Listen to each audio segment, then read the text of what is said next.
Hello everyone. In today's video we're going to take a look at this very special clock.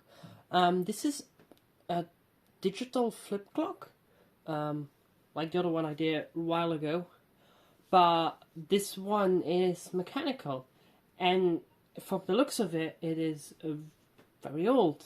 The only thing is, I don't know how old because I can't seem to find any information about it on the internet. So, if you know something about this, please comment on this video or contact me another way, because I want to know more about this kind of clocks. Also, I'm now just taking a look, and at this point I don't know if this is going to become a repair or not. Client asked me for a quote, and well, it's all going to go from there. So I'm basically just taking the first look at it with you together. So yeah, we can see what do I know about it. The movement's in the bottom, and as you can see, it is loose. It's in pretty bad condition, it seems. I don't know if there's an axle broken or just screws that are missing. And another thing we already know is that there's like flips missing, so there are pieces missing.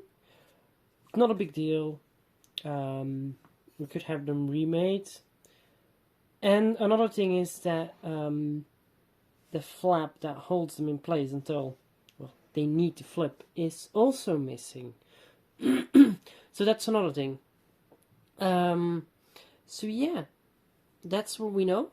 So let's dig into the clock and see what else we can find. So, at the bottom, there's already 3 screws gone. So let's just undo the other one. It's already loose.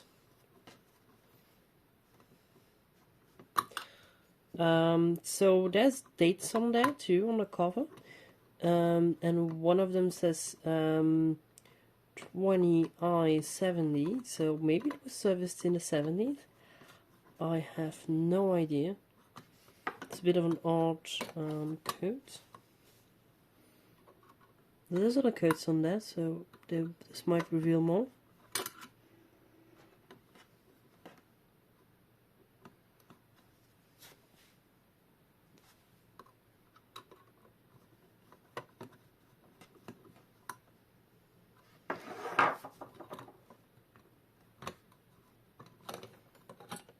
There comes the cover. Okay, so this is looking at the star, this looks like a Junghans movement. So now, let's see what holds the movement in. The movement looks to be screwed from the top. That's interesting because, oh, I see. There's 3 more screws in the back. And then I assume that from there,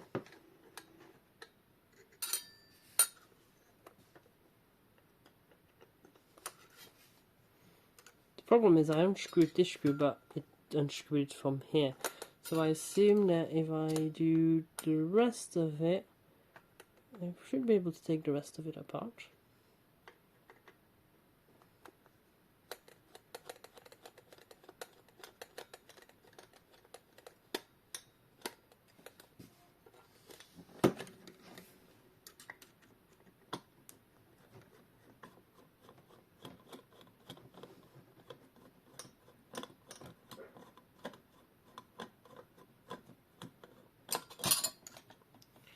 Okay, looks like we're in. So gently.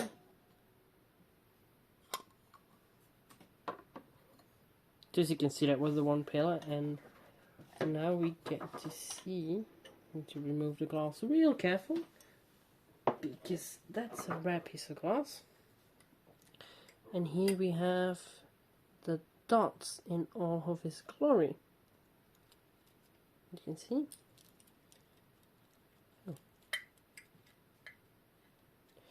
Okay, I'm going to gently put this aside. There's one screw. So if I undo this screw now, the movement should come out.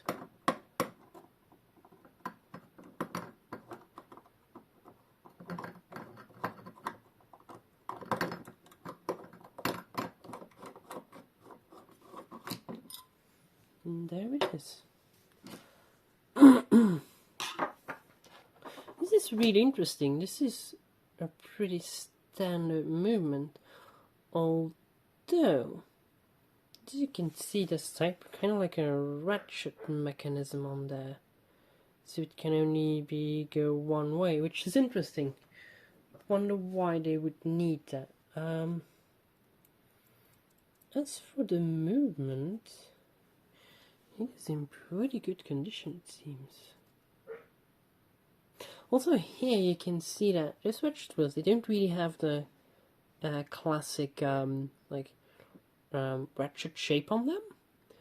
And that is because, well, there's a gear here. So because this is such a small movement and probably would have been wound with a small key, they just used the gear reduction.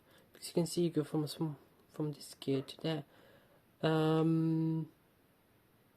So yeah, it's really interesting. As for the movement, I'm not too worried about it. It seems in pretty good condition. As for the rest of it, well, as you saw with the older clock, it's not too big of a worry. The missing dots, like flips, not dots, the missing flips are, yeah, challenging, but not impossible to get remade. So it's just like stealing the design of the numbers and, well, having them reproduced. Cutting, well, no, not too big of a worry. So yeah, I'm pretty sure I'm going to be able to make a quote for the client that he's going to accept. So yeah, to be continued, I guess. We will see. So here we are back with this clock. We're a few days later than the previous part of this video, and yeah, I know much more about this clock now. So what happened basically is that, well, first of all, I sent an email to the client. I made an estimate of the repair cost. He agreed to the repair. So yeah, this is going to be something that's going to be spread out over a few episodes. Probably first tackling this movement, just the maintenance probably. That's how it's going to look. So yeah, maintenance, and then yeah, getting new flips made, and yeah, putting it back all together. Who knows what surprise lies in there. So yeah, by now I know that this is a Plato clock made by Junghans. So how do I know this? Well, I posted a picture of this clock on Discord, not my Discord, somebody else's Discord, and turns out there was somebody who, well, knew a bit more about this one. Well, not about this one, but Flip's clock in general, and he pointed me to a very good website, which I'm going to link down below. I am planning on doing like a bit more explanation about the history of those kinds of clocks in the future, based on that website, and probably some other stuff I might find on the internet. But now I know that, like, this is a Plato clock. I can do some more research about it and maybe get some more information. So yeah, I really gotta thank AR for pointing me in the direction of that website. So yeah, in the previous part of this video, I saw here the Junghans stamp on here, but I had assumed that while Junghans was the maker of this movement, they might not have been the maker of the full clock, because, well, I knew nothing about these clocks, and I've never heard about, like, a Junghans clock like this. But then, thanks to the website AR gave me, yeah, I found out that Junghans did in fact make these clocks, and they were very early to it. How early? Well, it doesn't really say an exact date, but it's the very early 1900s. For those who want to know, this kind of clock got patented 1902, 1904, and the first working, like, kind of like, not really a prototype, but the first working clock that was showed somewhere was in 1904 at a world fair. So yeah, these clocks go way, way, way, way back, which is interesting because they are digital clocks.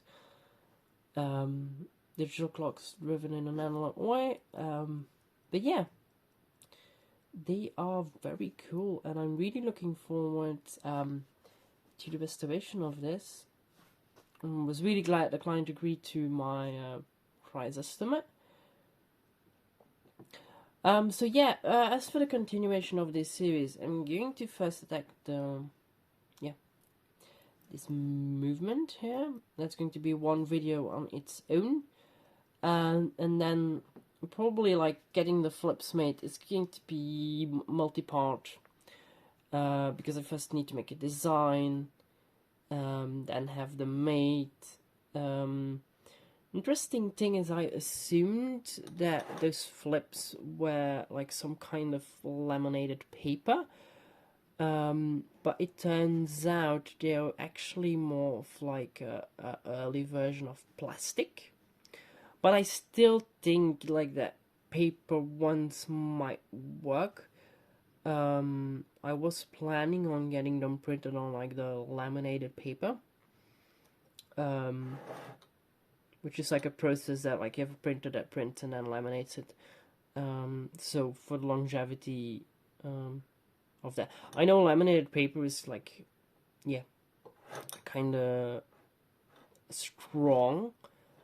So I just need to check the thickness, because that's probably going to be a key factor, thickness and like how flexible it is.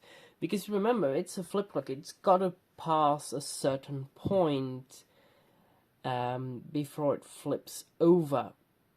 So that's really important that it's all the same. That it all flips over at exactly the same point.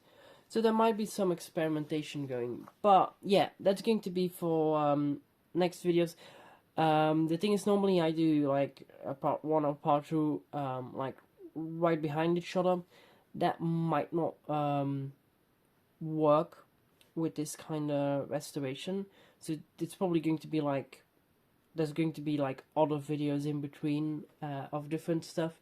I have some interesting stuff coming up, like some like special, not all, like, I do clocks, and sometimes, like, usually when I show a normal clock is because there's something special with it. It's not like the normal day-to-day repairs. But now I have some good stuff that's like just like not new normal day-to-day clocks like this. But yeah, anyway, that's it for this video.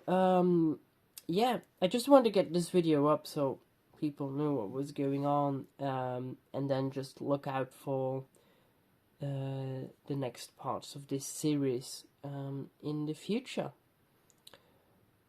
So bye bye everyone, I hope you liked this video, and see you in the next one. Bye!